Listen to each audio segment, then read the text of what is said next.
A nonprofit out of Skowhegan is asking for donations to help those impacted by Hurricane Helene.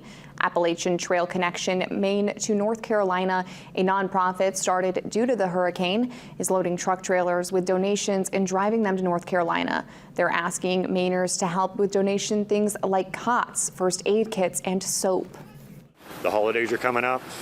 These people got no place for Thanksgiving. They got no place for Christmas.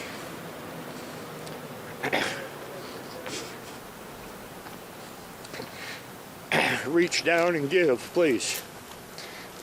They need it, they deserve it, and I think the state of Maine can give it.